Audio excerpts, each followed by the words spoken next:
young 20-year-old allegedly pushed her fiancé to death. Police has gotten audio evidence in the Shraddha Walkar murder case. Leaving the house, Sia Goel allegedly made obscene gestures. 18 जून 2026 पुणे के पास logger fort एक लड़का अपनी होने वाली wife के साथ घूमने गया था। 10:45 पे उसकी मदर को कॉल जाता है, केतन गिर गया, एक्सीडेंट हो गया। लेकिन जो 400 फीट नीचे गिरा वो एक्सीडेंट नहीं था। जो उसको धक्का देते हुए दिखी वो उसकी होने वाली वाइफ थी, और जो उसके साथ धक्का देते हुए दिखा वो उसकी वाइफ का बॉयफ्रेंड था। ये कहानी हादसों की नहीं है, ये कहानी दिमाग की है। वो दिमाग जो प्लान बनाता है, वो दिमाग जो रिहर्स करता है, जो एलिबाई तैयार करता है और फिर बहुत कामनेस के साथ खड़े होकर अपने मंगेतर को खाई से गिरता हुआ देखता है। आज हम समझेंगे कि एक क्रिमिनल माइंड कैसे वर्क करता है और क्यों कुछ लोग बिना कांपे ये सब कर पाते हैं।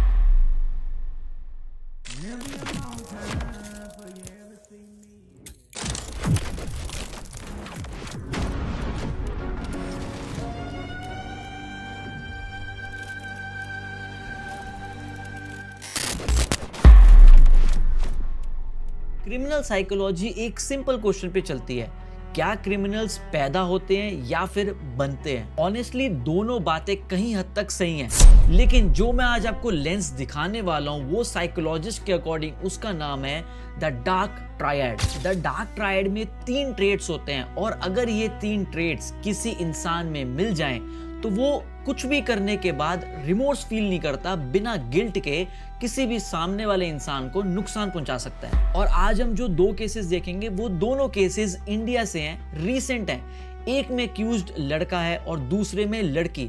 ये ट्रेट्स कोई भी जेंडर देख के नहीं आते। डार्क ट्रायड का पहला पार्ट साइकोपैथी, गिल्ट और फियर का ऑलमोस्ट ना होना, रिस्क लेना बिना डर के, दूसरे के दर्द को समझना लेकिन फील ना करना। दूसरा पार्ट नार्सिसिज्म, मैं सबसे इंपॉर्टेंट हूं, अपनी इमेज, अपना कंट्रोल, अपना कंफर्ट सबसे ऊपर। तीसरा पार्ट मैकियावेलिज्म, लोगों को टूल की तरह यूज करना, लॉन्ग टर्म मैनिपुलेशन, पेशेंस के साथ प्लान बनाना। ये तीनों कोल्ड कैलकुलेटेड ट्रेट्स हैं, इसमें होती है प्लानिंग। और यही फर्क है जो इन्वेस्टिगेटर्स को सबसे ज्यादा तंग करता है, जब कोई मर्डर गर्म खून में नहीं बल्कि एक्सेल शीट की तरह प्लान करके किया जाता है। चलो देखते हैं ये थ्योरीज रियल केसेस में कैसे दिखती है।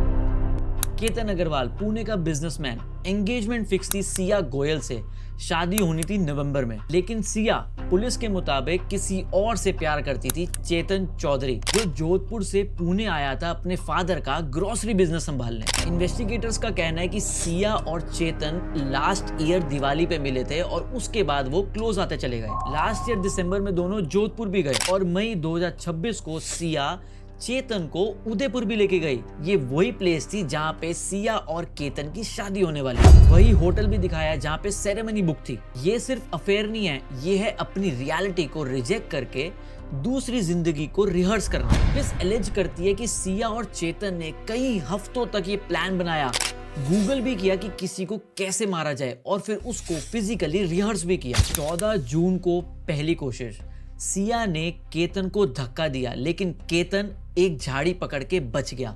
फिर जब केतन ने सिया से पूछा कि मुझे धक्का क्यों दिया, तो सिया ने कहा कि सांप था, सांप से बचाने के लिए मैंने तुम्हें धक्का दिया। फिर 18 जून फाइनल प्लान, सुबह 7 बजे चेतन अपना मोबाइल डेटा बंद कर देता है ताकि उसकी लोकेशन ट्रेल ना बने। अपना फोन दुकान पे छोड़ देता है और अपने एम्प्लॉयज को बोल देता है कि फोन उठाते रहना, और अपने एम्प्लॉय का फोन भी ले आता है कि बाई चांस उसको अगर कॉल करना पड़ जाए तो वो दूसरा नंबर यूज करे। दोपहर के 2 बजे चेतन इतनी गर्मी में एक विंटर हुडी पहन के फोर्ट को क्लाइम करता है ताकि अपनी वो पहचान छुपा सके। जब तीनों सेक्लूडेड रिच के पास पहुंचते हैं, विंचू काटा रिच के पास, पुलिस बताती है कि सिया ने एक प्री प्लान्ड सिग्नल बनाया हुआ था कि जब वो बैठेगी उसी टाइम चेतन बाहर निकल के आएगा।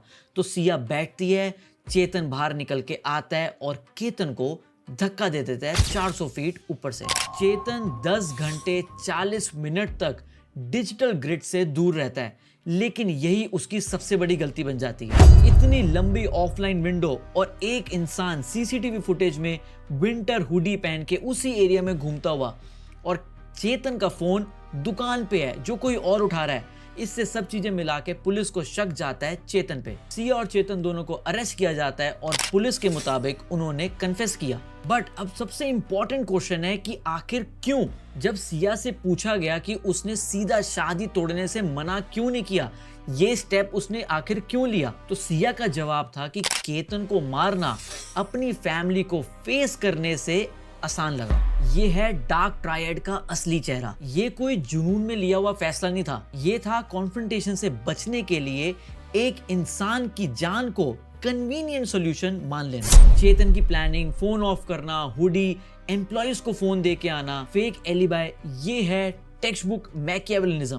और जिस कामनेस के साथ वो क्लिफ के पीछे से निकला, वो है साइकोपैथी का कोड ट्रेट, एक्शन लेना बिना कोई गिल्ट महसूस किए।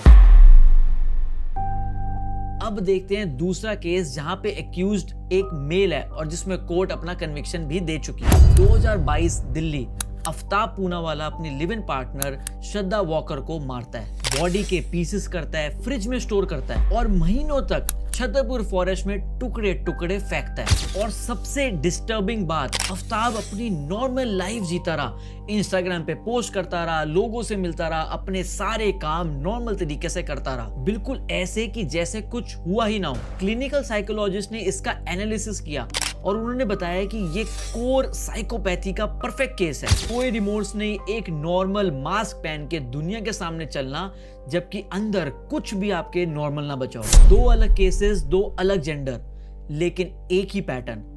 प्लानिंग से पहले गिल्ट नहीं, प्लानिंग के बाद कोई गिल्ट नहीं। यही डार्क ट्रायड की सबसे डरावनी बात है। ये किसी एक जेंडर, एक क्लास, एक बैकग्राउंड का मोनोपोली नहीं है। ये एक ट्रेड कॉम्बिनेशन है जो कहीं भी किसी में भी पाया जा सकता है।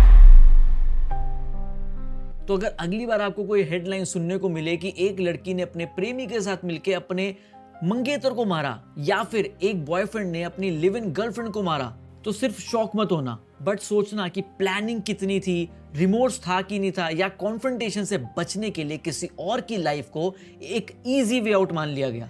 यही क्रिमिनल साइकोलॉजी का असली काम है। सिर्फ दोषी कौन था वो नहीं, लेकिन कोई क्राइम करने के बाद उसका दिमाग इतना शांत कैसे था। और सबसे डिस्टर्बिंग बात, ये दिमाग कोई मॉन्स्टर नहीं दिखता, ये आपके साथ खड़े होके क्लिफ पे मुस्कुराता हुआ दिखेगा।